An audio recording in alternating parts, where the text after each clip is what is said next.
Vice President, fellow Commissioners, Vice President of the European Parliament, my good friend Outermost, it's a great pleasure to see you here. Dear friends from the regions and the Committee of the Regions, which is always in my heart after having served it so many years. Ladies and gentlemen, it's a real privilege for me to be here with you today, not only, of course, as my role as European Commissioner for Transport and Tourism, but also as someone who understands very well island life. Coming from Greece, a country of 227 inhabited islands, I know the realities and the challenges of living far from the center, and I know what it takes to address them. But let me begin by giving you a little bit of a sense of what the past year has meant for transport and tourism, and of course what lies ahead of us, and how the outermost regions can benefit from these policies. As the first European Commissioner, also responsible for tourism, it has been an honor to finally give the sector of tourism the visibility it deserves at EU level. Tourism is now firmly on the political map, and we are working tirelessly during the past period to ensure that Europe will remain the world's #1 destination. And Europe's outermost regions are indeed jewels of natural beauty and cultural richness, on which we intend to invest heavily in the coming years. Residents value the peace, the clean air, the unique landscapes, and visitors come for those very same reasons. Tourism brings clear, tangible economic benefits to the outermost regions.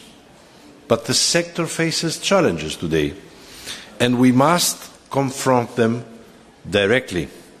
And this is why, in April of 2026, I will present the first ever sustainable tourism strategy for Europe. Because tourism is a force of good, and I want it to remain so.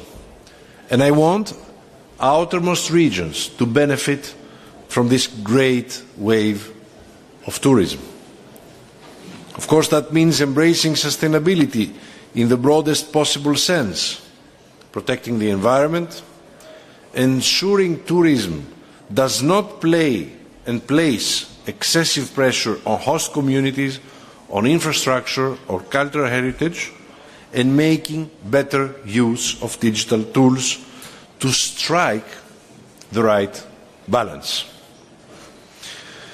Dear friends, mobility is also an essential part of it, not only for bringing visitors to the islands, but also for ensuring residents remain connected with each other, with mainland Europe, and with key services.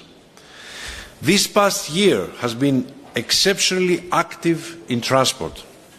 We launched the automotive plan, delivered this month the transport package. Tomorrow we are presenting the military mobility package, as well as new strategies for maritime transport and ports that are coming early 2026. And I want the outermost regions heavily involved in these strategies. These files show just how far-reaching the transport sector truly is. It affects every citizen every day, from how we move to what we find in our local shops. Transport supports 11 million jobs in Europe and represent about 5% of the GDP. In the outermost regions, geography makes, of course, aviation and maritime transport indispensable. Effective competition is really crucial here. Europe's rules on freedom to provide services and set prices have allowed airlines to connect to all EU regions. Where markets alone do not provide sufficient service, Member States can establish public service obligations. And many Member States also subsidise airfares for residents of remote or outermost regions. But services are not enough. Infrastructure also matters. The Trans-European Transport Network connects Europe's roads, railways, ports and airports. And the Connecting Europe facility co-finances infrastructure along the TEN-T, but also in the outermost regions of Europe. Especially, the 2024 revision of the TEN-T regulation added important new infrastructure for the outermost regions, especially maritime ports, expanding eligibility for CEF funding. However, unfortunately, only 4 projects in the Canary Islands, La Réunion and Madeira have received CEF support since 2014. And this has to change. Even though the outermost regions benefit from higher co-funding rates than other regions in mainland Europe. Of course, I understand why. CEF prioritizes cross-border projects, which is not always applicable to your geography, and the current budget is almost fully committed. The absence of rail or inland waterways also limits the types of eligible projects compared to the rest of Europe. In the months ahead, however, we will estimate CEF budget reflows from delayed or terminated projects. Based on this, we will consult with Member States on future funding priorities for a reflow call in 2026. And this is exactly where I want the outermost regions to play a critical role. Now, beyond CEF, the European Regional Development Fund, the ERDF, continues to play a major role in supporting airport and port infrastructure in outermost regions, even when they are not on the Trans-European Transport Network, as well as sustainable mobility initiatives. The ERDF also helps reduce the cost of public service obligations and compensate for the additional expenses that are linked to remoteness, for example, the 150 million euros granted to the Canary Islands for freight transport. Now, looking ahead, the new national and regional partnership plans will indeed be very, very essential tools. Now, for transport, these plans can support infrastructure, clean and digital solutions, including charging points and also military mobility. For tourism, the partnerships extend the scope of the cohesion policy. Sustainable tourism becomes a very specific objective, meaning that every member state must invest in its tourism sector. And this is great news for the outermost regions.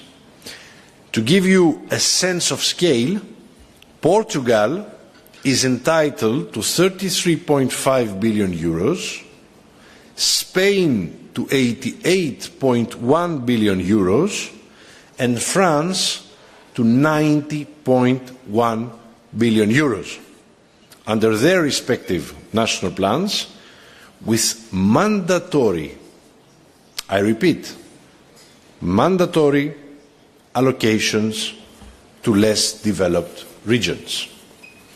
So the partnerships will be complemented by the European Competitiveness Fund as well, and this will support alternative fuel production, cleaner vessels for aircraft, connected and automated mobility, and it explicitly includes tourism SMEs and the sustainable transition of the tourism sector.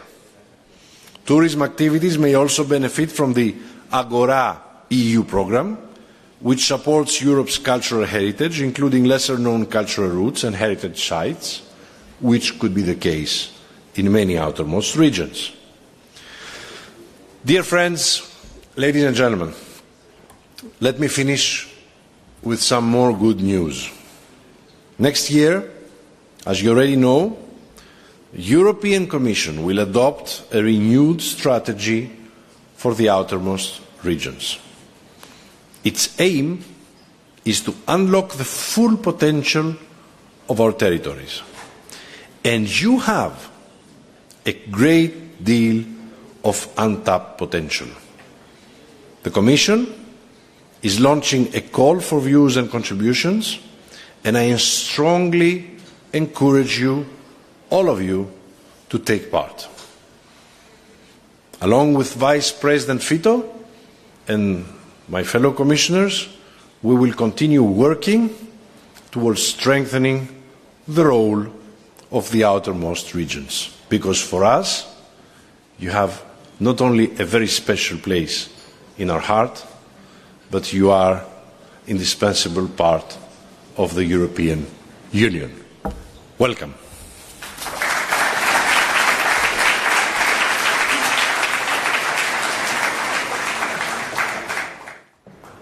Thank you very much, Mr. Tzitzikostas.